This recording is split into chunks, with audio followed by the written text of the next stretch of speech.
jnana or knowledge. When the time for creation came, preparation commenced, currents flowed out, vibrations intensified, formation of the knot started, momentum gathered, and the churning set in.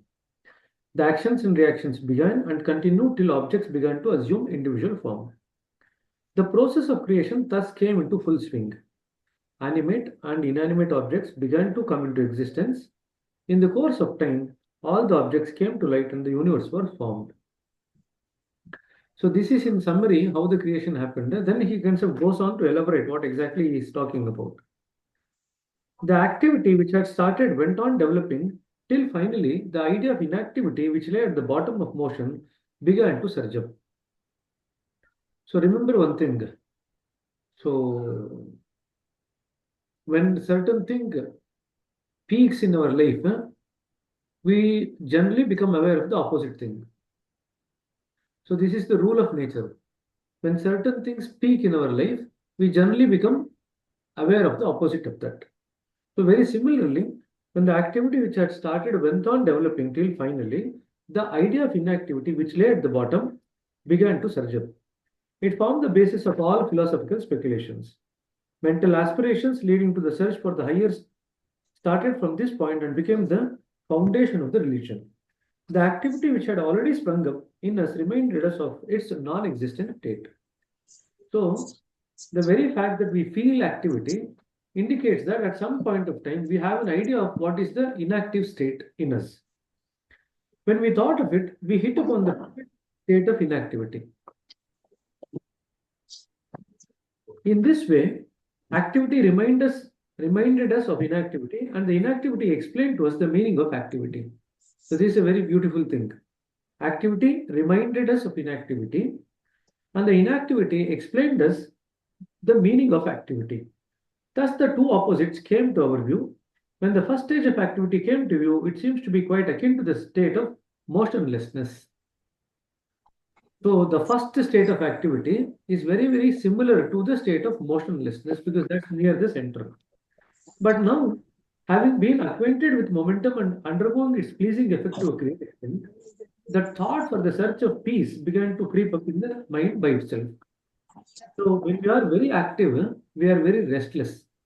And just now I told you, one of the rule of nature is when something peaks, the opposite idea now starts taking root.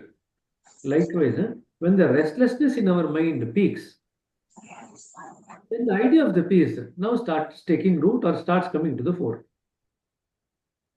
When we started the search, so we started now searching for the peace. When we started the search, our attention was transfixed upon calmness, which we understood to be somewhat more pleasant.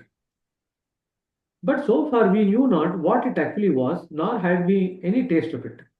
Experience promoted our understanding, and we began to feel that it is undoubtedly something worth achieving, though we had not experienced it as yet. This is what may be presumed to be the preliminary stage of gnana or knowledge. Underline this. The preliminary stage of knowledge is we started searching for the peace, and then we worked out that calmness is worth having because it's a bit more pleasant. But we don't know how it is going to be looking like. But we are now having an idea that we have to look for calmness. This is the preliminary stage of knowledge. People may, however, call this understanding as true knowledge, but actually it amounts only to the recognition that there is a state known as peace or tranquility. That's all. Now, since we are aware of the restlessness because of activity, we became aware of its opposite, which is peace. Now, we started feeling the need to feel the peace. This is the first stage of knowledge. We have not actually, as such, experienced the peace. We are just searching for the peace, or we have an awareness that we have to search for the peace. Generally, this is generally the level of a common man where he gets enlisted as a Gnani merely for the reason of knowing so much. That is the only significance of Gnana in the eyes of a common man. So this is what people think that is Gnana, that somebody who is actually looking for peace is a Gnani. How this came about is not difficult to understand. The connecting link between the animate and the inanimate is its root. So there are two things which has kind of come about in creation. One is the animate thing, other one is the inanimate thing. But at the root, there is one commonality. A poison and its antidote is mostly found adjacent to one another. When we are in the state of inanimation, it is but natural to think of animation because it is at the base of the inanimate and both states are interrelated. So we have a phase when we are active and we have a phase when we are actually inactive. So we are now looking for something which is at the root of both. So when we say animate, we can say it is activity. When we say inanimate, you can say that it's inactivity. Now the first thought that flashed across the mind was to proceed towards animation, which constituted our very first step towards growth. So why are we very active? Because we are behind growth. Every company is behind growth. Every country is behind growth. Every human being is behind growth. Now this growth is based on the activities that we do. Since we are anyway doing activity, we started developing the idea of growth. It's a matter of fact that our vision fails to apprehend a thing situated at a very high level or at a very low level. In other words, we have a restricted vision. Something very high we can't see, something very low also we can't see. Within a certain range, in medical terms, we call it as field of vision. There is a certain field of vision beyond which we don't normally pay attention. But since man occupies the middle position, the medium state or samavastha, samavastha came to his lot. So man is like neither divine nor animalistic. So he is like in the middle. So there is a state of samavastha or the medium state. What can that middle point be in us? It is only the heart. So if you look at the body, the heart is like near the center, then you have the upper portion, then you have the lower portion of the body. So Babaji is saying that since man came to occupy the middle portion between animate and divine, if you look at the human body, the heart is the middle portion. So the upper part is the divine portion, the lower part is the animalistic portion. Literally, it's exactly the same thing. Even from the seven chakras point of view, yogic chakras, the heart chakra or the anahata chakra is supposed to be something which has a materialistic aspect and the spiritual aspect to it. It's like the center because it's the fourth chakra. There are three chakras above, which is divine in nature. There are three chakras below, which are animalistic in nature. What can that middle point be in us? It is only the heart. And it is at this point that the connecting link between the animate and the inanimate is most clearly felt. So now he's coming to the point. So when we bring our attention on the heart, we are going to root of that where the link or the root of the animate and the inanimate starts. In other words, heart is where both our activity and inactivity goes back to its roots. This is the reason why meditation on the heart is very useful. Now, either we ourselves thought of it or the environment pushed us that way. Anyhow, we lean towards animate consciousness. But so long as the sense of consciousness lingers, the idea of worldliness also exists, and this is the pseudo-seers have called the gnana or knowledge. So there are many people who think of consciousness as the highest. And there are many people who think of consciousness as the highest as gnanis or knowledgeable people. Now Babaji is now expanding on what is true knowledge. Now gnana, the word in the ordinary sense means knowledge, which may be of different kinds. There is a physical knowledge, mental knowledge, material knowledge, or spiritual knowledge. In the spiritual sense, the term is applied to vaguely that often it becomes very difficult to understand its true significance. So it's kind of loosely used. The range it covers extends from the base level of common understanding to the highest level of inner enlightenment. So entire thing is knowledge, from the basic level of understanding to the highest level of understanding that we reach after enlightenment. This gives rise to a lot of confusion and misunderstanding. A man who has learned a few scriptures, another who can argue and assert things on the basis of his book knowledge, still another who recites every moment set phrases like Aham Brahmasmi, I am Brahman, etc., claims to be a Gnani or the enlightened one and is respected as such by the masses, irrespective of their real inner state. Now, the next line is something that you're going to get in the exam. Gnana in the real sense refers to the inner condition of the mind, which an Abhyasi develops during the course of his pursuit while passing through different spiritual states are different knots. So please underline this definition. I'll repeat. Gnana in the real sense refers to the inner condition of the mind. So Gnana is an inner condition of the mind, not the heart.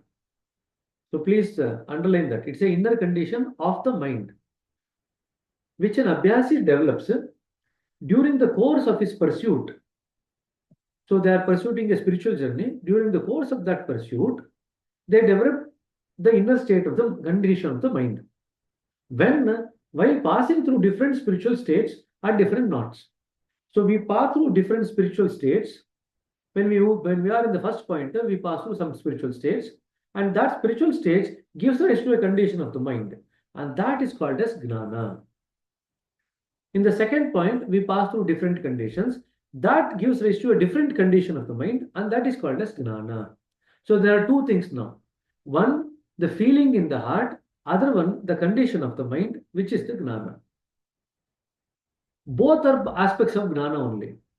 But the condition of the mind is what is expressed in words. Now, if at all we want to express any condition of the heart, we have to take the use of the mind. And the mind necessarily absorbs the condition of the heart and makes its own, and then that puts that condition into words. This is the sequence in which it occurs. So when we pass through a spiritual chakra, certain conditions open up. Spiritual conditions open up, or spiritual states open up. Now that spiritual state is imbibed by the mind. Now that becomes the condition of the mind.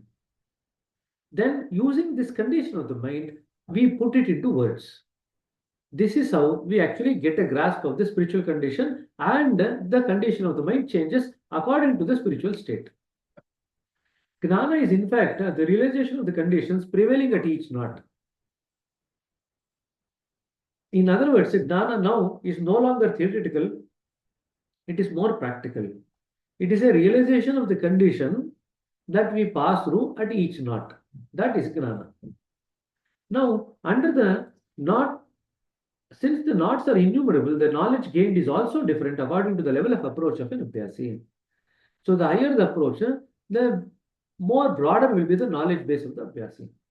Thus, it is almost meaningless to call one as a Gnani without defining his level of approach or the limit of knowledge realized by him. So Gnani, when we say somebody is Gnani, you have to say Gnani to what extent. So this is exactly like saying if we say that this person is educated, then we have to qualify till what they are educated. They are educated full degree, postgraduate degree, or till doctorate, whatever it might be. So we are going to qualify that this person is educated with something what they have read, the highest. Likewise, the highest that person has reached, that is the qualification that we give for a Gnani. This is the main point which is meant to be elucidated to the readers through the content of this little book. So this is what Babuji is trying to tell us through this small book. It's not a very big book actually. So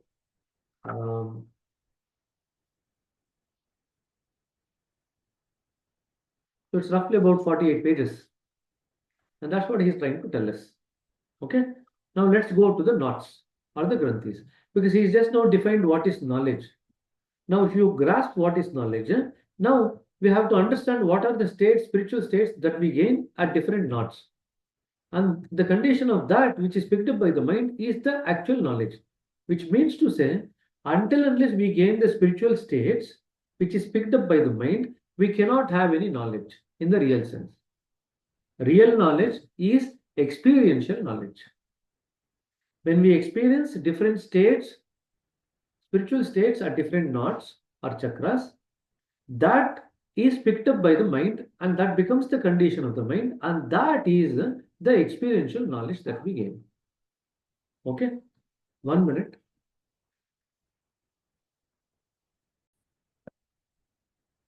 The first knot. The real state of enlightenment comes when we get into full consciousness of the condition of enlightenment, and after imbibing its effect, secure our merging in it. So please underline that the real state of enlightenment comes when we come into full consciousness of the condition of enlivenment, and after imbibing its effect, secure our merging into it. When we develop this state and merge into its consciousness, we come to know all about it and thus become a gnani or enlightened up to that point. The blissful state brought about by it tempts us, our heart to go ahead, and our touch with it offers inducement to enter into the next stage. Now, the language is very, very intricate and very, very sometimes difficult to grasp. So, at any point, you can actually stop and ask what is it that means. Our courage intimates to us the happy tidings of our onward march towards the real life, which follows every layavastha or the state of merging.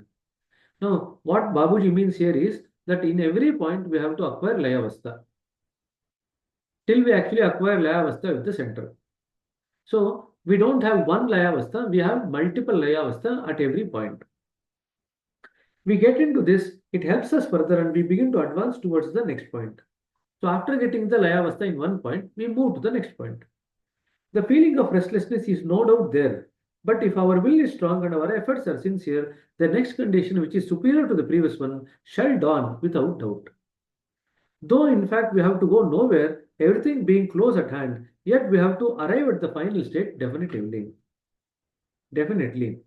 If we get a good guide who pulls out the inner poison, then the nectar alone remains. By self-effort, people sometimes do proceed up to some point as well, but definitely they take a very long time and the dangers of being caught within the worlds persist throughout. In the same way, there are numerous sub-points and each of them thus starts states of merging and identicality repeat itself. So the four stages, Chalukyata, Samipyata, Sarupyata and Sayujyata, these four states repeat at every point. Now, I may throw some light on the state of consciousness which blooms after the first subpoint. When we cross this point to breathe in the next, everything seems to be changed. When we get merged into it, a godly state begins to reign within. And when identicality is developed, we begin to feel a peculiar state reflecting a tinge of divine touch prevails over all objects, animate and inanimate. So this is the first thing. When we get awakened into the first point, this is what we feel. A godly state begin to reign within. And then when we look at outside, we start feeling that there is a divine touch to all the objects outside. There is such an indescribable outburst of emotional feelings at this point, as often drives people who lack the support of a worthy guru of caliber to a state of mad ecstasy. So, people get the avadhuta state when this point is awakened, which keeps them entangled in it forever, putting a permanent full stop to their onward advancement. Now, let us ask those who beautifully profess to be enlightened ones or Gnani whether they have ever come across such a state, which in fact is but the beginning of the first chapters of the book of knowledge. If we try to attain this state by applying our force of thought, it will only be artificial and not true and genuine. So this is to be acquired naturally, not by the application of the force of the thought. Now, we arrive at the next subknot. The consciousness of this condition prevailing at it is the second stage of knowledge. When by the dint of our love and devotion we secure our approach to it, we find that the condition now becomes lighter and finer than the previous one. What is it that we find at this second knot? It is a state that presents to our view the presence of the godly state prevailing all around and pervading everything. So initially there was a divine touch to all objects. Now in this, you feel extreme lightness and finer state. Along with that, you feel that there is a presence of godly state prevailing all around and pervading everything. It reflects a tinge of plainness and simplicity, which shows that we have gone into it further. At every point, the process of merging and identicality repeats itself, and the later being the final state of knowledge, which is identicality, we get the condition of the knowledge of the point. When we have gone through it sufficiently and have experienced everything fully, the next knot then comes to our view. Now, what is Layavastha or the stage of merging? Merging really refers to a state of settledness in the condition at a certain point or not arrived at by the Abhyasi. What is merging? Settling down in the condition is what is called as merging. When after sufficient practice an Abhyasi is able to secure his entry into a certain knot or granthi, he goes around in it for some time, touring the place in order to acquire a thorough experience of it. By this process, he begins to absorb in him the state prevailing in the place. When he becomes saturated with it, his merging has then come into effect. So we enter a knot, we keep going around in that particular knot. What happens when we keep going around? We absorb the essence of the condition in that particular knot. Now, when the absorption of the condition, we become saturated with that absorption of the condition, we can say that we have got merged into that particular point. This is known as Layavastha. But the consciousness of the condition we have by now arrived at also exists, and as long as it does, the state of merging cannot be said to be complete or mature to fullness. For this, we now have to proceed on further to acquire the state of settledness, which is termed as identicality or sarupyata. So there is merging and then identicality, which is sarupyata. This again is not the final state till it has developed into a still final state called as sayujjata, where the impressions of the state of merging and identicality also become extinct. So I hope you got all the 4 points. So I said 4 points: Salokyata, Samipyata, Sarupyata, and Sayurjata. Salokyata is that you are actually just entering that particular loka or the point. Samipyata is like nearness or merging. Sarupyata is identicality. And then final union, where the consciousness or the awareness of the identicality and the merging both are gone, that is Sayujjata.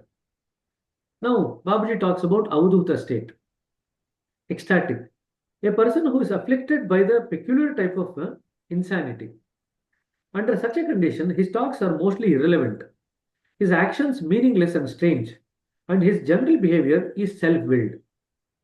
He appears as if spellbound by his own thoughts, which tend mostly towards one peculiar particular direction. Such a condition sometimes comes upon a Abhyasi when he passes through a particular state prevailing at a knot or granthi. It is more frequent in case of tantric or occult pursuits. In spiritual pursuit, too, such a condition sometimes arises when an Abhyasi comes across some charmingly attractive condition at a point. But that happens only when the master lacks proper understanding of the situation or is otherwise incapable of apprehending its course by his own power and caliber. In this state, an Abhyasi does not feel like going ahead and having been overcome by its charming effect, settles down permanently in it, with the result that his onward progress gets arrested forever. It is in fact one of the foremost duties of a worthy master to remain vigilant of the situation and save the Abhyasis from drifting into it. In our system, this dangerous situation is avoided and Abhyasi is made to bypass such points with the help of the master's extraordinary power without even having an awareness of it. So again, you can get some questions regarding what is Layavastha, what is merging, what is identicality, and you can also get some questions about what is Avadhuta Gati. So I shall Brother, any question you can ask. brother, in the identicality and merger, in a point first point where the earth point is there, no? How it is this merging and the dualities are there, and we are overcoming that negative and positively we are getting that quality of that point. Here in this merging and that how it works. We merge not into the earth element. You got the wrong point. Okay. We don't merge into the element. The points or the chakras might have elements, but we don't merge into that. What we merge into is the condition that is prevalent in the particular point. So, what is the condition prevalent in the particular point? In the first point, we are bombarded by desires, by dvandvas. So, we actually gradually move towards contentment. And then we go beyond contentment. In the first point, when we start meditation, we are very inflexible, very rigid. As and when we make progress in the first point, we actually become more flexible. When we are in the first point, we are very stingy.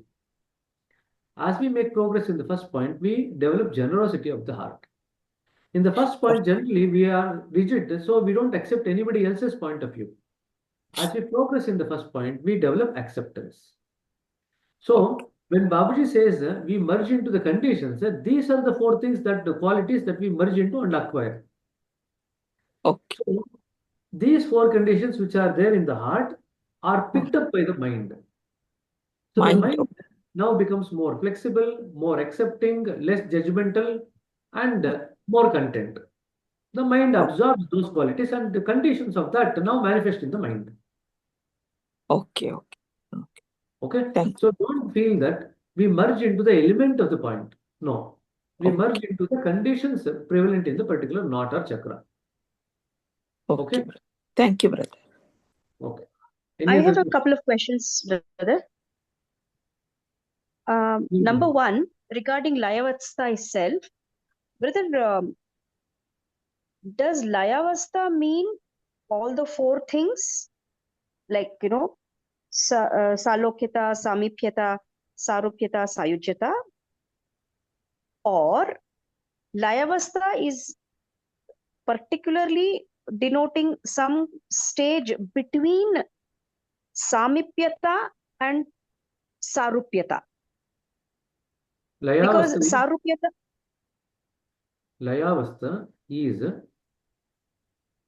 Samipyata.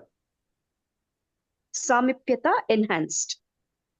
Got it. Samipyata. It can Samipyata. have various Got it. degrees, but it is Yes, Samipyata. sir.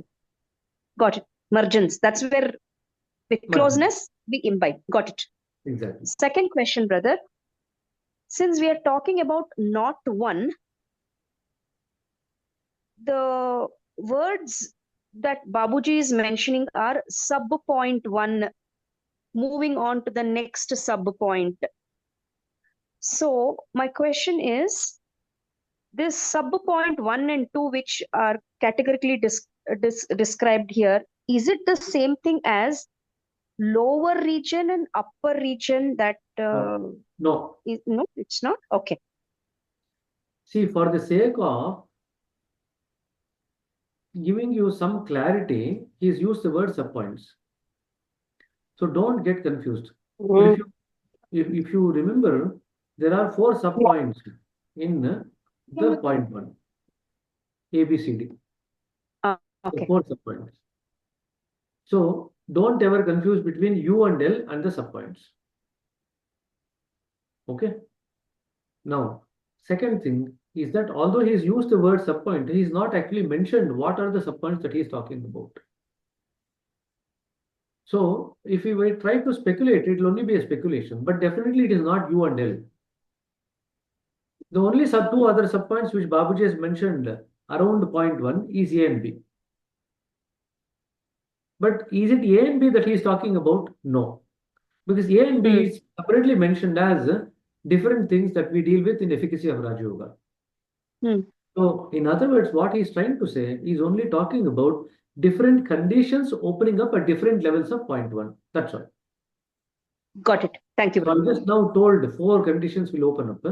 Now, it's not necessary that all the 4 conditions open up at the same level in point 1. As we go deeper and deeper into point 1 towards the center of point 1, these 4 conditions open up. And to elicit that point, he has actually said 1 subpoint and 1 subpoint. That's all. Perfect. Thank you, brother. Okay. So if there are no questions, then we'll move ahead to the second knot. Our intensity of devotion now forces our way into it. So for everything, you need to have devotion. You need to have interest. You need to have longing, craving. So please, and will to proceed further. Without these things, you will not proceed further. So some of these things are repeated in all the points, in many points. So just keep that in mind. Our intensity of devotion now forces our way into it. It must be borne in mind that on entering into every successive knot, there is a slight feeling of heaviness in the mind. So just keep this in mind. Many times you will be feeling very light and nice. Then suddenly, in a particular session, you start feeling heavy. So Babaji is giving a clue. What does that heaviness mean? He says that whenever we enter into a next knot, after the work has been completed in the previous knot, there is a slight feeling of heaviness in the mind, on account of which people often discontinue the practice. But if we take into consideration that every attack of illness is followed by restoration of good health, we will be better encouraged to attempt crossing of the knots. Now the tone of spiritual experiences is further changed. We feel considerably relieved of the previous denser effect. A clearer view of reality now begins to dawn. Lightness developed to the extent of simplicity all through though perfect purity is yet far off. So lightness and simplicity, please underline. This condition comes in about the end of the second knot. Here we get glimpses of soul, and our experience at this point is of similar nature. For this reason, it is known as the seat of Atman. Cleanliness and simplicity are the characteristic features of this state. A feeling of moderation is also experienced to a certain extent. So, what are all the conditions that we get? Is written here: lightness, simplicity, cleanliness, and moderation. These are the four things.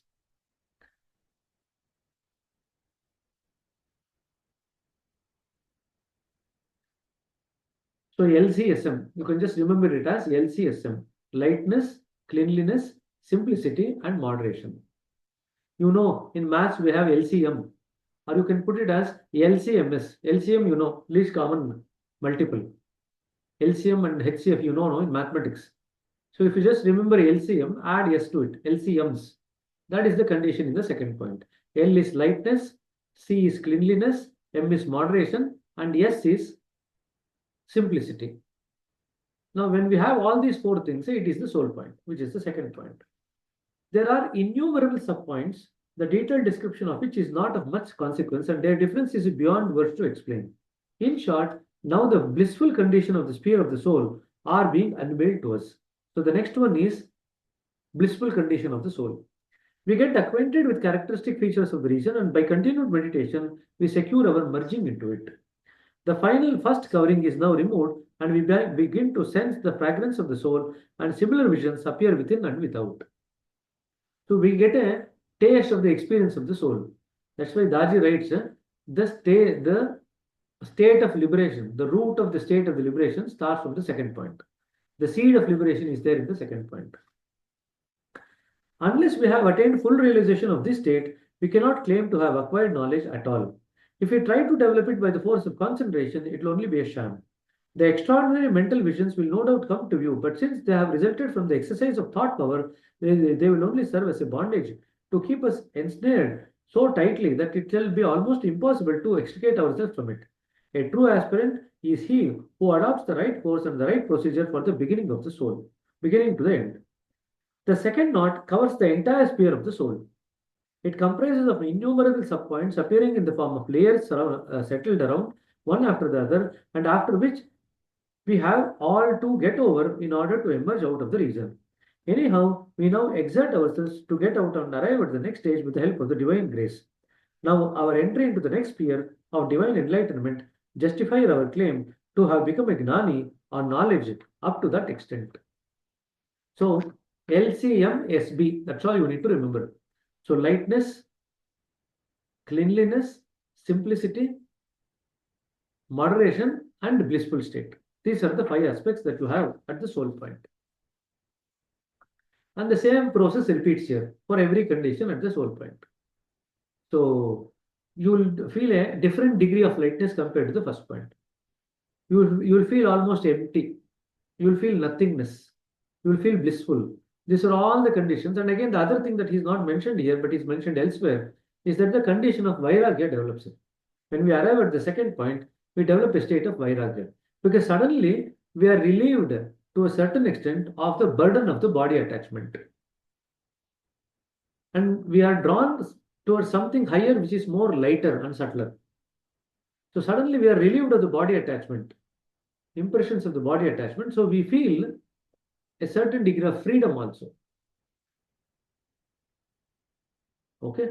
So this is the characteristic of the second knot. LCMSB. And you can also add V, which is Vairagya. So 6 things: lightness, cleanliness, moderation, blissful state, simplicity, and Vairagya. Now the third knot. Existence comprises all the various forms and conditions in which different elements appear to us. Now the next stage comes in where the divine luminosity appears in the form of bursting flames of fire. A true devotee associates the heat thereof with that of true love. So this is a characteristic feature of the third point. So what do people experience? They experience divine luminosity appearing in the form of bursting flames of fire. It's a fire point. So you have a bursting flame of fire. And that is nothing but divine luminosity. And we associate that with love. I may also add that at the time of creation, the origin wherefrom the currents began to flow out was cold, but it was unalloyed with matter. As they flowed out, they gave out jerks which went on multiplying. The jerks occurred mostly at the point where from the process creation had started.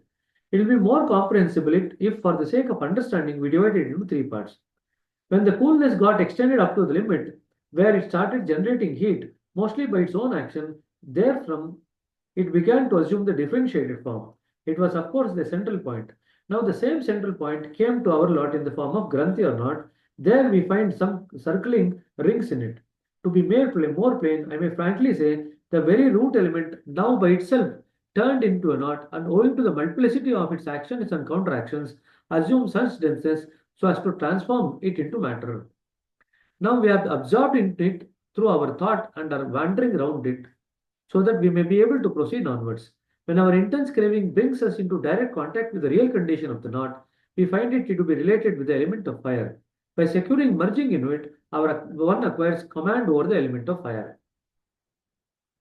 When we cross this subpoint, we come into the consciousness of its original state, which serves as a ladder for our further progress towards fuller apprehension. Merging has developed in us the knowledge of the condition of the place. It is now ours and we have acquired mastery over it and have become Gnani up to that point. This is what Gnana really means, and such is the actual condition of a Gnani, the knower of the divine knowledge. The real knowledge of the state means complete identicality with the state we have merged in. It brings us to full consciousness of the condition, and for this very reason, it is interpreted as the real life, which can be experienced only by an animate being. Being thus encouraged, now we begin to aspire impatiently for further knowledge.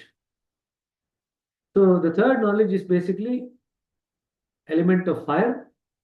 So what we feel is love versus anger.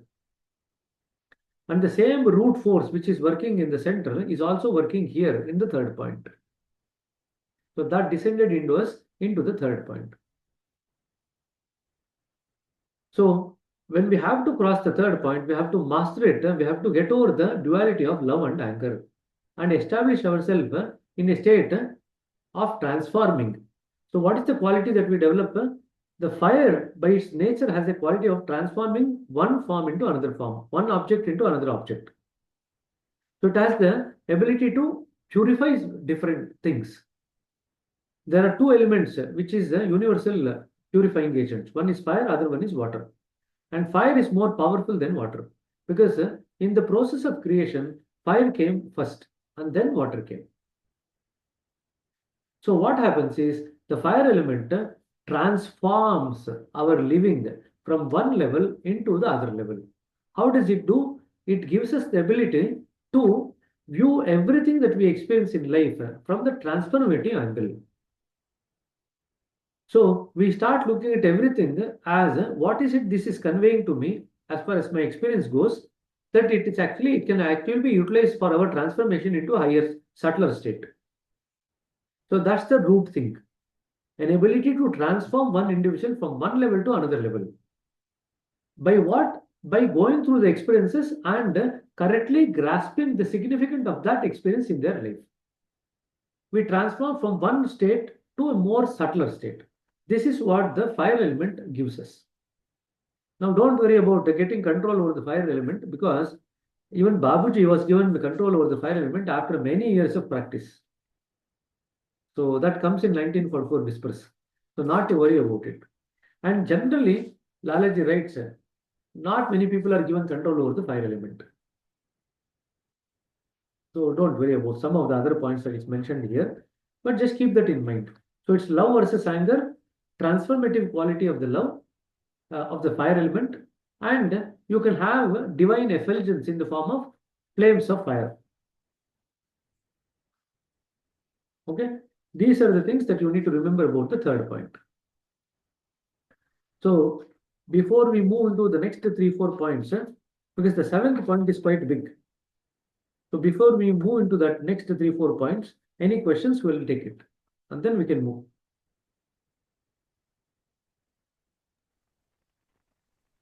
They don't speak about colors at all. Hmm. That's interesting that you asked that because it comes in a different book altogether. So what we read in spiritual anatomy is a compilation of various things described in various books under different contexts. So what Daji has done is to compile everything at one place and present it in one comprehensive way. So what you get is what Babuji wrote based on his experience at that particular stage. But then it continues to unfold as he kind of moves forward in his life. So many other aspects of the chakras are then discussed further in other books and other writings. So Daj has brought everything together into one comprehensible manner or format. Okay. So if you want to get everything in one place, read spiritual anatomy.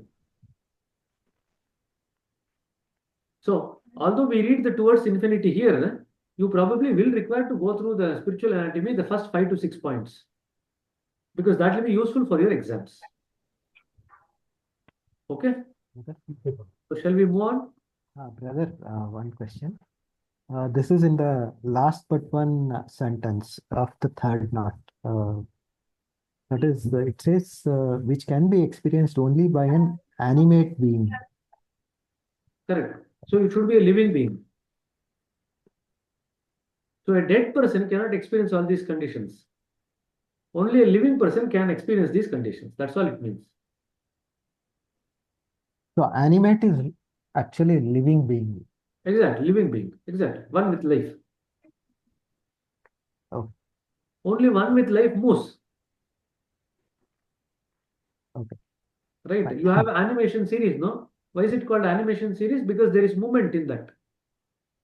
Okay. It's not a still picture. Ah, Got it. exactly. Yeah. So inanimate means stillness. Animate means Yeah. motion, movement. Correct. Yeah. So only a Okay. living being can Thank have you. movement. Okay. Thank you, brother. Brother, I have one question. So, does it mean that the fundamental fire that was created in the creation is what is descended in the second point? No. What it says is That it it acquired takes root here? 1 minute. It takes on a grosser form. The jerks which are there in the center, as they acquire the grosser form, it metamorphoses itself into the element of fire. The original jerk, the root cause, as it descends, it becomes more and more grosser. And in the third point, it takes on the form of a fire. But originally, it is related to the root form, a root cause, or the root jerks, from where everything, the creation started. So what was there before the creation? Coolness was there. At the start of the creation, heat started developing. When the heat started developing, gradually the heat increased, and as and when the heat increased further and further, it took the form of a fire where it was more grosser than the original heat. In fact, we were just discussing in the morning today about the heat from the sun versus the heat from the uh, root, the reality. You remember the two different heats that we spoke about? Material heat versus non-material heat. Non-material heat coming from near the center, which has the essence of reality associated with it, compared to sun's heat, which is more materialistic in nature. The sun's heat is something that produces more heat in our system, materialistic heat. But the heat from the original, the reality, or from near the center, has a life nourishing quality. So they ask you this question in the exams. What is the difference between these two heats? What are the two types of heats that is described by Babuji? And what is the difference between these two? The answer to that is in the maxim number 1. If you remember, we read through it. Yeah. So those Heat two of the nature versus heat of the nature versus heat of the sun. Exactly. Okay. When we say heat of the nature, it is almost like coming from near the center. Prakriti. Got it. Okay. Okay. So shall we move on now? The next 2-3 knots. fourth knot. We proceed on and come to the next higher region. The state of fire now disappears. This shows that we have now entered the state which is quite opposite in character to the previous one, and it is that of water. If we settle down at this merging, then in spite of all our wanderings in it, we can but master this element alone. The help that knowledge offers us is that it infuses with the longing for the search of the ultimate. In other words, as we acquire more merging into the fourth point, our longing for the ultimate becomes more intensified. Now, this is the same with every point, not just fourth point. Don't worry about it. Whenever we become acquired with the knowledge of that particular point, our longing for the ultimate becomes intensified. In other words, Daji writes that at every point, we gather the energy in that particular point to move to the next point. So the energy in the next point now gets added up and it actually pushes us to the next point. So that's how we progress. So we go on gathering energy from each point to help us go towards the ultimate. If this longing is absent or one does not crave for reality in the true sense, he stops at the point and begins displaying miracles. So this is a miracle point. You don't move beyond that. We then truly realize the condition of the region only when we are craving for the reality, and that helps us to develop within us the state of identicality which follows every merging. Miracles also can come about at other points. In our system, the masters do not make you aware of the miracles, which are inherently present at every point. Since we aim at the absolute reality, we, in spite of our mastery over the knot, never feel inclined to utilize this power. There is such a soothing tranquility at this point as one would feel by the refreshing effect of a vast stretch of water before our view. So it's almost like suppose you are having an ocean in front of you and you are walking towards the ocean. You feel a refreshing effect of the vast stretch of water. That is the coolness that you feel at this particular point. I think quite a few of you have experienced this coolness. And I've told after the sitting that yes, this is the nature of the fourth point. So I don't know how many people remember, but quite a few of the people who have come here for sittings have experienced this condition. Identicality with that condition will bring the Abhyasi to fuller realization of the state. Yet there remains one thing to be brought to light. It is that at every knot, the state of identicality following the merging is not in fact the final phase of the condition of the point. This state of identicality too merges again into another final state known as Sayujjata or close conformity. When that has been attained, then alone can the knowledge gained be deemed as complete. Now, this closeness or Sarvujjata having been attained, we proceed on further for higher knowledge. So the only 2 points to remember in the fourth knot as far as this book is concerned is that there's a point of merging, it's a water element, and there is the coolness of water. As if there is a vast stretch of water and you are walking towards it. That is the kind of coolness that you feel at this particular point. And as with every point, the fourth point also, as we master it, we actually develop more urge or craving or power to go towards the ultimate. This is what happens. Now the fifth knot. There's a great difference between the search and craving. The latter being more appropriate. So we cannot say that we start for the search for reality, then we start craving for reality. So search is a very early stage. But as and when the search gathers force, it becomes a craving. Search plus force in a particular direction becomes craving. So please remember this. Search is different, craving is different. Search plus force plus a direction or a goal towards the direction. And in the direction of the goal. So search plus force plus going in the direction of the goal, these three put together becomes craving. Our craving brings us to the knot that is decidedly superior to all the previous one. Now we have reached the point and begun traversing it through and experiencing things in a practical way. Now we have our firm stand on it and our thought assumes a similar trend which continues till at last we develop the same state of merging in the state of wandering. This offers us opportunity to experience its condition which is somewhat peculiar in nature. So please underline the condition of the fifth knot is somewhat peculiar compared to other points. By now we acquire control over the element of air. But the air here is quite changed. There are no gusts in it. It is something very calm and soothing. At this point, the Abhyasi often develops two conditions. Sometimes a feeling of sadness is felt and tears well up, while he is passing from this state of knowledge to that of the real one. And sometimes the air here thrills us with experiences exciting laughter and weeping. So there is unexpected laughter and unexpected sadness or weeping. In our system, Abhyasi is not allowed to stay here long at this stage, but is taken onwards after having developed the state of identicality through the master's power. Thus, the time now comes for the Abhyasi to move ahead.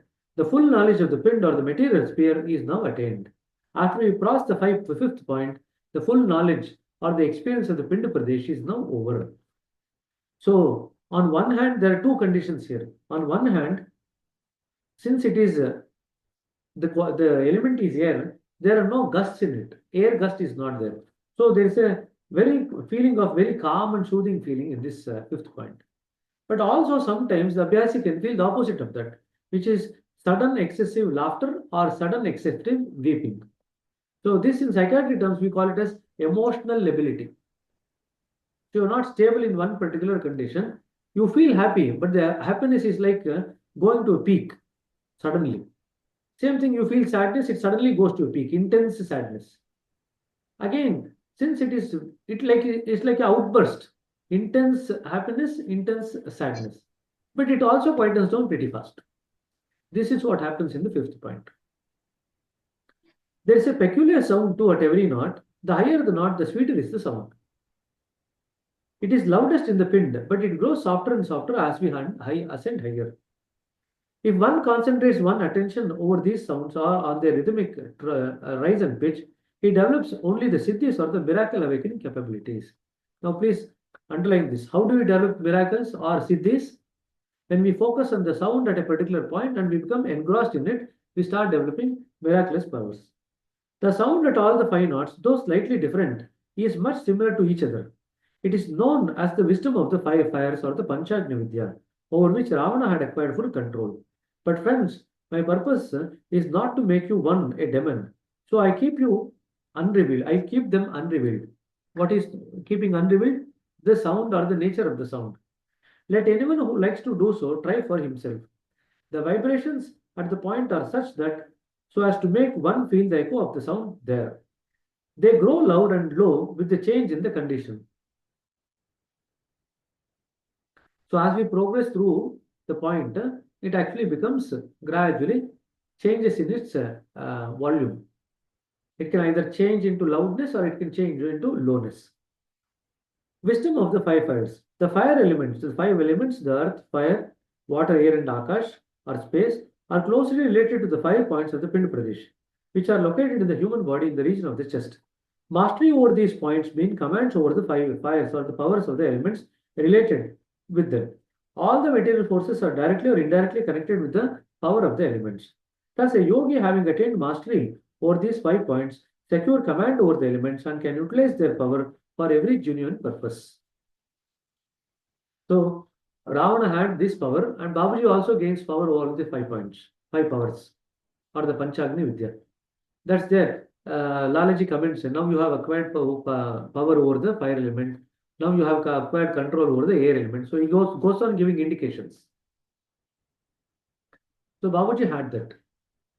But Babaji is now writing, if we were to become fixed and become kind of attached to those powers, we become more like a demon. And that's why Babaji says, in our system, the masters do not make you aware of those powers. So they keep it hidden, so that we don't lose track of our spiritual journey. So now let's move on. The 6th note. After that, I'll stop. We can take some questions. When we move on to the supra-mental sphere, supra-material sphere, the Brahmanda Mandal, it is now the 6th note, where from the supra-mental sphere begins. It may be not out of place here to mention that one who have, after passing through the Pind Pradesh, has stepped into the Brahmanda Mandal, shall not return to this earth for rebirth. This is the only benefit derived from knowledge up to this point. The form of experience is now changed and the effect of the matter thins away considerably. So So please underline that. When we enter into the Brahmanda Mandal, the effect of the materiality gradually thins away. So we don't feel the effect of the materiality. From this point, we now proceed either by the usual course stated previously, or if available by the help and support of the worthy guide, who does not detain one longer than it is absolutely necessary, but helps him on to the next knot after creating in him the conditions of the previous points.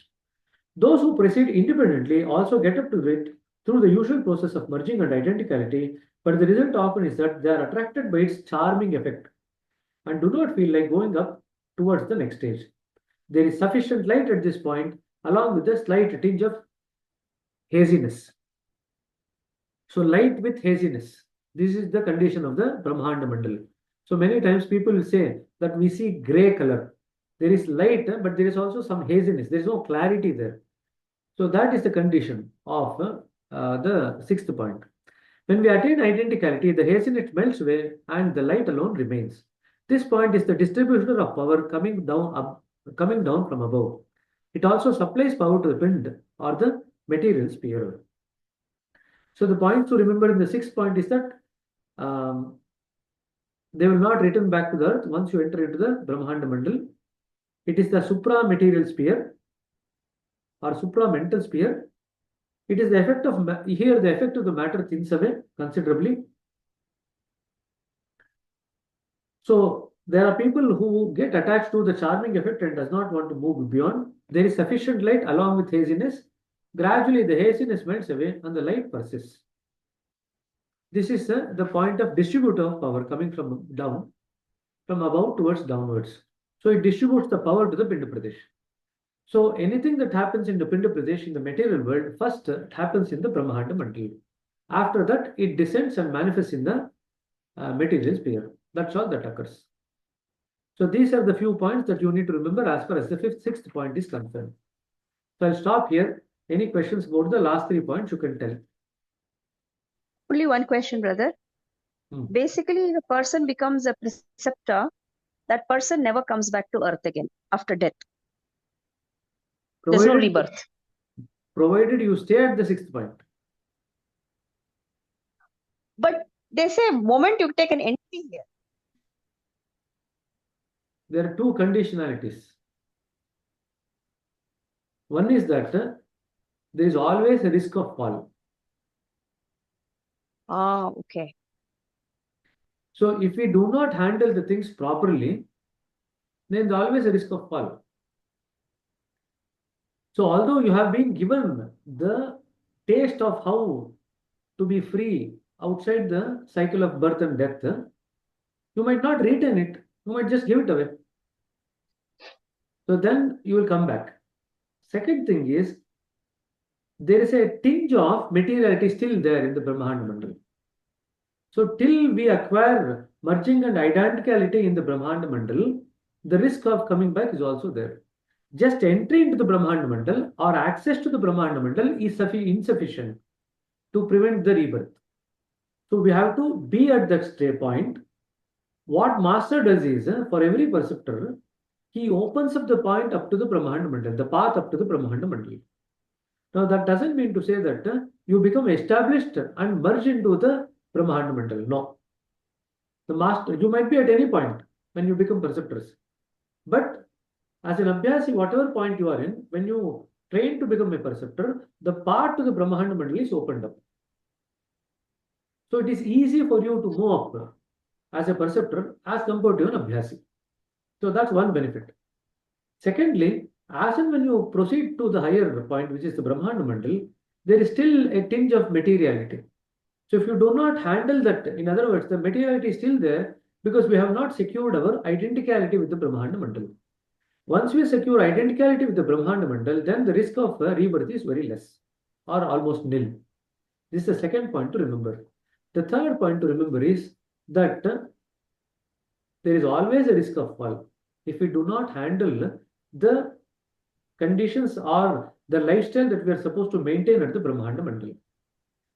If our lifestyle is such that it's going to pull us down back to the Print Pradesh, then although we have the path open to the Brahmanda Mandal, And the master might have even pushed us by his power to the Brahmanda Mandal. We will still come down.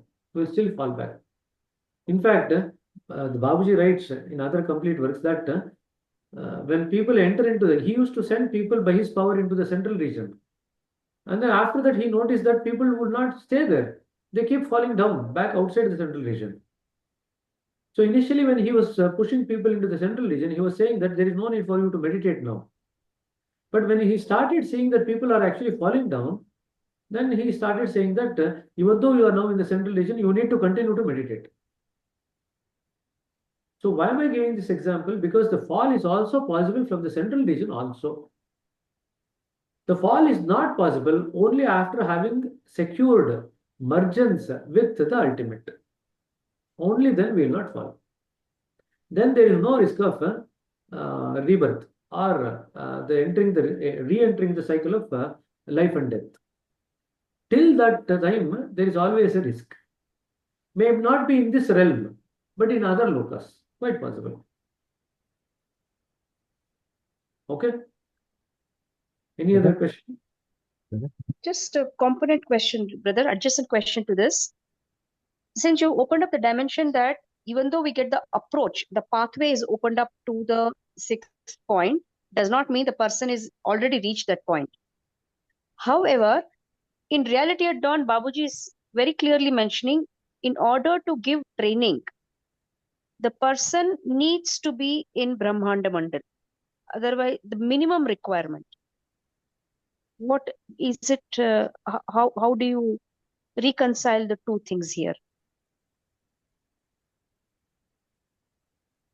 What you require to work as a preceptor is that the power of the master has to flow through you. So got it. That's all. So when the path is opened up, there is a path for the power of the master to flow through to the Abhyasi. That's all. Got it, brother. When we Basically, get when Babuji says, when we get established in the sixth point, we call that as we are positioned at the sixth point. Approach is different, positioning is different. Approach is when the path is opened up to a particular point. That is approach. But when we actually travel and when we experience the conditions and we merge and become identical with the conditions, then we say that you have become positioned at that particular point. So approach is different, position is different. Thank you, brother. Datesh? Yeah, brother. See, there is one sentence. The form of experiences is now changed, and the effect of matter thins away considerably. So my understanding is that our materialistic desires reduces substantially. Is that Desires right? come down in the first point only. Okay. That's not what he's talking about. He's talking about the impact of the experience that we pass through in Okay. terms of impression formation. When we Okay. are in the Punya Pradesh, whatever experience we pass through, there is a heaviness in the impression that is formed. Because there is So a this is materiality associated with it. We relate to everything from the body perspective. Now, when we come to the Brahmanda Mandal, we are now at the realm of the start of the mind region. So we no longer so closely identify with the body. So to that extent, even though we pass through the same experience, the impression of the experience will be much lighter because there is no strong body identification there. okay, fine. So this is one sentence. The next sentence is that this point is the distributor of power coming down from the above. It also supplies power to the Pindadesh or the material sphere. Correct. So this is a paradox, right? Why? There is power coming from the 1 minute. There is power coming from above, from all the higher points. It comes down to the sixth point. From the sixth point, it comes down and gets distributed to the Pinda Pradesh.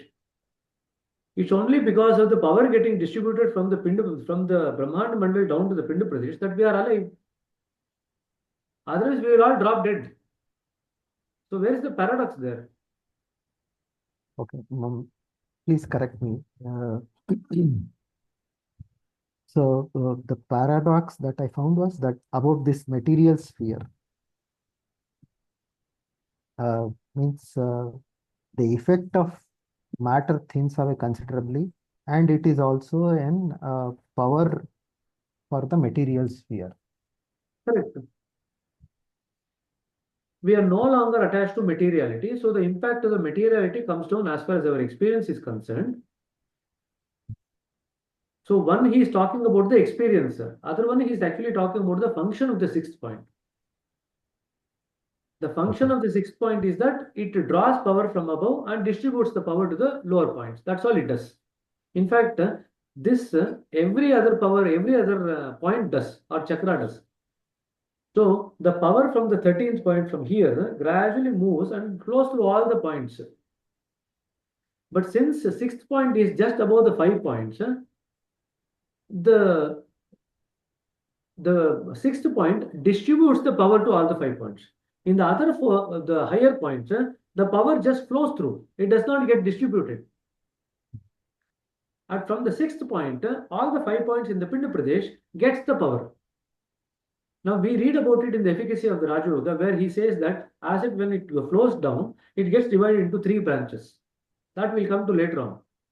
But the sixth point is the point from where all the Pinda Pradesh points get the distribution of power.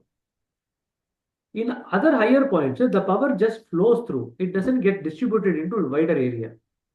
That's the difference. That's why he's calling it as the distributor of power. The function of the sixth point is to distribute the power to the Pinda Pradesh. However, the sixth point itself is in the supra-material sphere or the supra-mental sphere. You remember that the first sentence that we read?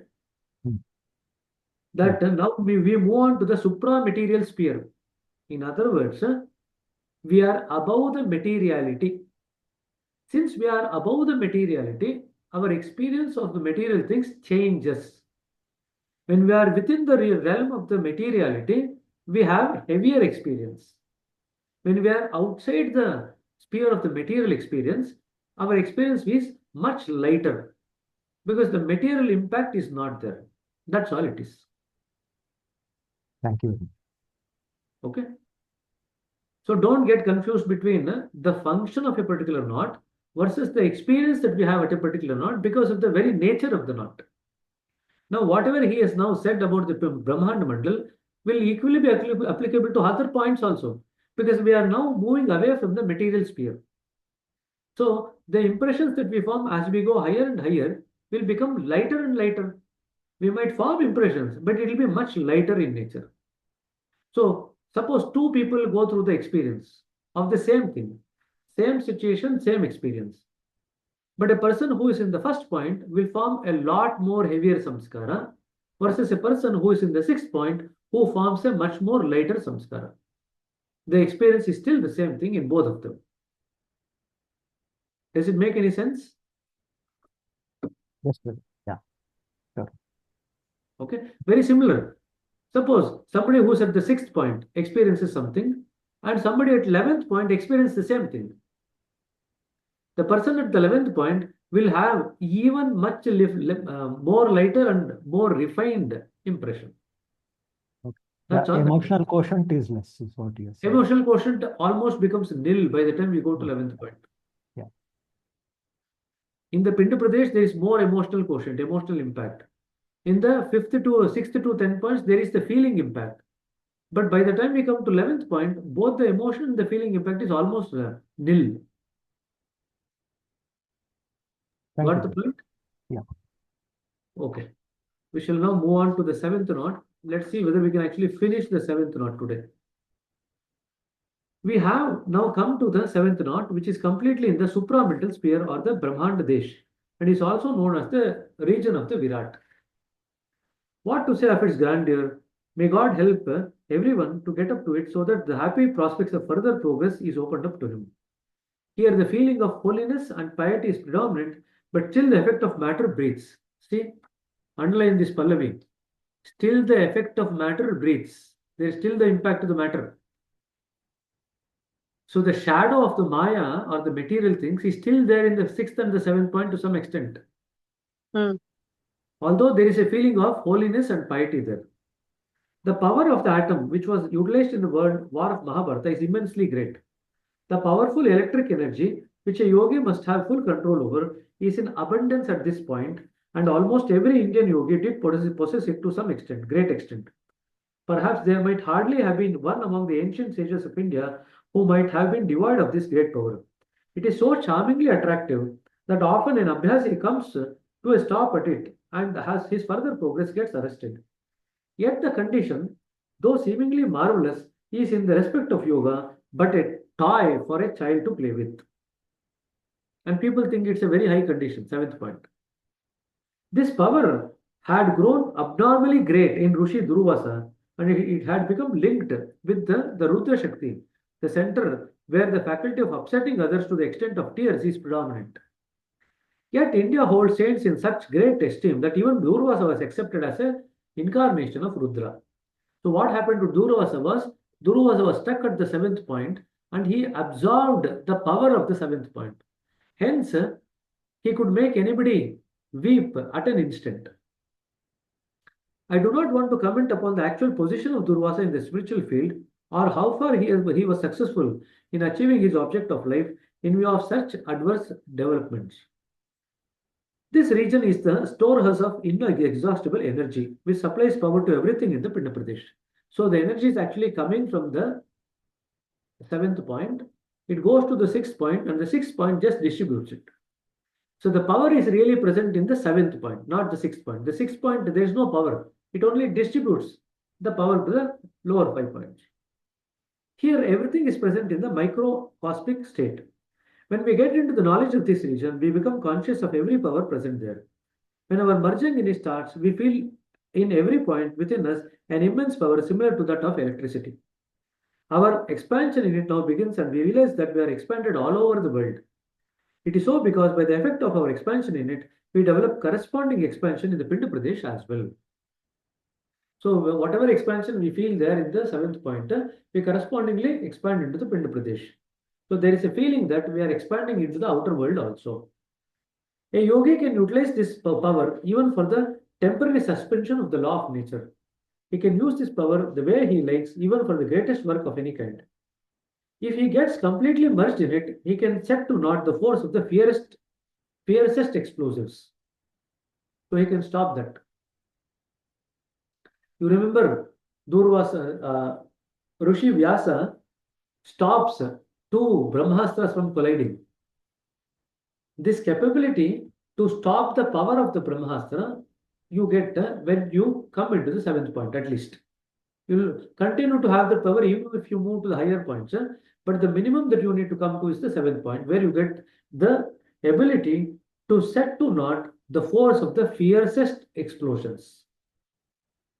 All event occurs here in the astral form before they actually happen on the earth in the physical form, and one can read them there before they actually come into action in the material world.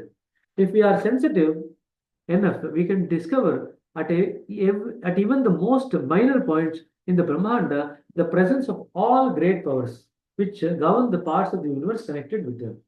Modern science may perhaps exert itself to discover means for utilizing them for producing destructive weapons, but only for the advocates of Western culture can take up this job, since their viewpoint is more material than divine.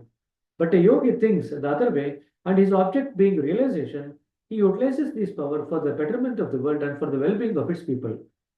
Such occasions, no doubt, being exceptions when nature itself demands their destructive use, which happens on and off.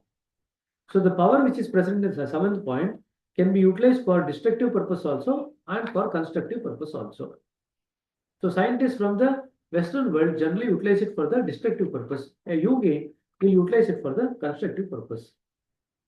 It is such a vast region that even thousands of years may not be enough to have a complete round through the region. Complete traversing of the region is possible only when we get such a worthy guide as maybe by his own power take us around through the entire region in the shortest possible time. We do need such a guide because we have to attain the goal after crossing all these various knots. He receives light from the sphere to distribute it everywhere. The moon and the stars and the planets all get their light from here. The sun, moon, stars, planets, everything get the light from this particular sphere only. It is therefore necessary for us to have our merging in this knot and to traverse it all through in a way we know most about it. after going through the usual process of merging and identicality. It is the point where often people embark upon the state of mad ecstasy, like that of an Avaduta, which bars his further progress. So there are people who literally start behaving like mad people. So just keep that in mind. There can be a state of mad ecstasy at this region. The difference between the fifth point and the seventh point is in the seventh point also you experience ecstasy. In the fifth point also you can experience ecstasy. But the fifth point, the ecstasy is very transient. But in the seventh point, the ecstasy is much more sustained. So since you become so attached to that charming condition that you can actually enter into a state of Avadhuta state. Anyhow, when we acquire the state of merging and identicality, this phase changes and the knowledge of the sphere is gained. The feeling of purity persists all through with some sharpness which affirms the existence of some force in it. So there is a feeling of purity. You remember holiness, purity, and piety and power. These are the things that is experienced at the seventh point. What answer will the Gnanis of today give if they are asked about the extent of their knowledge? Although, to confess the truth, the condition of the real knowledge has not even dawned in them as yet. It's a matter of great regret that people often present themselves in false colors in a state in which they have never arrived at. The fact is that either they misunderstand it or they only mean to show it off in order to impose their own greatness. The people having eyes and vision are no doubt rare, and even if there happens to be one, none of them will ever be inclined to accept them as such and to believe in what he says. Rather, they will all join together to drown his judgment in their clamor. How nice a place, beyond all appreciation. A fuller description of this region might cover volumes. I may here add that the Sudarshana Chakra, the finger wheel of Lord Krishna, which is so highly spoken of in the books of yore, possess the power of this very region. Now I probe into the knot to tell you something more about it. On entering into the mysteries, an Abhyasi finds in it some sort of whirling rings, which contain so much power and momentum that it is as if to be applied to any of the bigger objects, the object will not only be shaken but shattered to pieces by the effect. There are very many things which an Abhyasi may experience when he gets into this state. How is this power generated? We have now been talking about the power of the seventh point. Now he's talking about how is this power generated. When several planets constellate, they create a force which maintains them at their respective place. Mastery over this point endows a man with similar powers.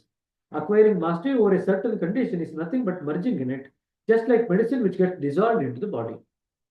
When we have achieved so much, then a little higher above, we come across another thing which I call as Mahakala Chakra, the wheel of the Supreme.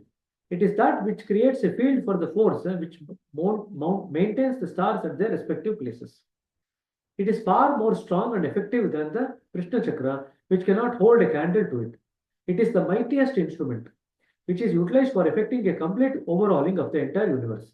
This force exists at the point where the seventh knot ends. So at the seventh knot, you have the Sudarshana Chakra. At the end of the seventh knot, you have the Mahakala Chakra. I may, with due apology, also say that the most probably Lord Krishna too might not have had it, for the reason that it was not required at the time. But now the time for it has come, and it is very likely that nature might have allocated to somebody for use. I may herein deal with another striking point, which may no doubt be shocking to some of the people. But let the truth be out. Aham Brahmasmi, I am Brahman, is supposed to be the highest state at present, and those who claim to understand it are taken to be wise or know of the divine knowledge, or Gnani. But can anyone claim, Bandh or hers, that the condition has actually developed in him? Just as for the description of the taste of wheat, one might express it has to be slightly sweetish, but the fullest understanding of it is never possible unless he practically tasted it. So is the case with these Vaisekars, Gnanis of the today, who by turning out the pages of the book arrive at a declared conclusion without having any direct practical experience. Some light is thrown on this pitiable state of affairs in the book Reality at Dawn. Briefly here, I may add that the feeling of Aham Brahmasmi is experienced at every knot on the point of contact of the body and the soul. But this experience becomes more vivid and real when the knot is arrived at and one's mental trend so harmonizes with it so as to keep the sense of experience alive in him. He feels that the heat and the light of the sun, the brightness and the coolness effect of the moon, and the glow of the stars are all his. So much so that if anyone talks about Rama, Krishna, or other higher souls, he feels as if it's the talk about himself, and for this he feels no scruple. After continued experiences, when the condition gets matured, another mystery is unraveled. When we become intensely attached to it, or in other words, have merged the experience to, our vision then turns upwards and promotes a tendency for the feeling of it is what it is. A slight tinge of this taste does exist at every merging, but here it is more obvious because we are now present in the vast sphere of the divinity, Ishwari Mandal. When we go ahead and merge into the state of it is what it is, we have then no other experience than all from him. So the three stages Babuji is describing. I am Brahman, all is Brahman, all from Brahman. So these are the three stages that we experience in almost all the knots. But this is more vividly experienced at the seventh knot. It is a mighty and vast knot comprising of innumerable different states. One peculiar feature of this region is that after sufficient progress, when an aspirant views a thing outside, he does not actually feel its presence, though its physical form is before his eyes. That means his heart remains free from the impression of its existence. Now we were talking about Datesh. You asked about this question, no? About what will be the experience like outside the realm of materiality. This is what Babuji is describing. When one views a thing outside, he does not actually feel its presence, though its physical form is in the view. That means that the heart remains free from the impression of its existence. So this is the experience that one has when we are at the seventh point. And this continues after that. I have hereby dealt with only the main feature of the region. If the aspirant has sufficient interest and eagerness for it and also a capable guide to lead him on, he then gets the happy intimation of proceeding on to the next knot after the state of identicality gets matured. Mahakala Chakra, or the wheel of the Supreme. The Sudarshana Chakra of Lord Krishna is well known to everybody. It is represented in the form of bright disk which could at any time be cast at the target aimed at after revolving it round the finger. For this reason, it is often called the finger wheel of Lord Krishna. It was the most powerful weapon which Lord Krishna had utilized in bringing about the required change in the world structure. It had the full power of the Virat region in it. The Sudarshana Chakra was in fact not the material instrument in the form of a disc which Lord Krishna possessed, but the subtle power in the form of revolving ring which was under full command of Lord Krishna. The Mahakala Chakra, as he is a stronger power than Sudarshana, it is infused with the power of time. It descends under rare conditions when its use for some immensely great task is inevitable. The present overhauling of the universe is far a heavier task than the one for which Sri Krishna came down into earth. Consequently, it is now the time that demands the use of the superior power for bringing about the change on a much larger scale and for which the great divine personality has already come down to earth and is working for it with the help of this superior power at his command. Hand of Hers, an oath in German for truth, meaning hand on heart. Aham Brahmasmi. I am Brahman. This is perhaps the most popular sign of a so-called Gnani of today, who goes about mechanically reciting similar phrases to impose upon others a sense of achievement. It is not, in fact, the mere recitation of phrases that makes a Gnani, but the actual merging in the state when it is arrived at internally. In a strict sense, it applies to an inner conscious. What is Aham Brahmasmi? It is an inner consciousness of a feeling of inseparableness from the Absolute. That is Aham Brahmasmi. It is a state of inner consciousness of the feeling of inseparableness from the Absolute. According to the level of the Abhyasi's approach, according to the view taken up in this book, it is a spiritual state which develops in the course of our march towards the ultimate. At every point or not, there is some consciousness of this feeling in some form or the other. It goes on growing finer and finer as one advances towards higher levels. There are generally three phases to it. At the lowest level, it appears as in the form of the feeling I am Brahman, inseparableness from the ultimate. Next, it turns to a feeling of all is Brahman, which conveys a sense of universal inseparableness. Last of all, it assumes the form of a feeling of all from Brahman, which conveys a sense of extinction of every view. So I am Brahman, all is Brahman, I am Brahman, all is Brahman, all from Brahman. So these are the 3 states. So I'm just looking at the time. We have come to 8:05. So we should stop here.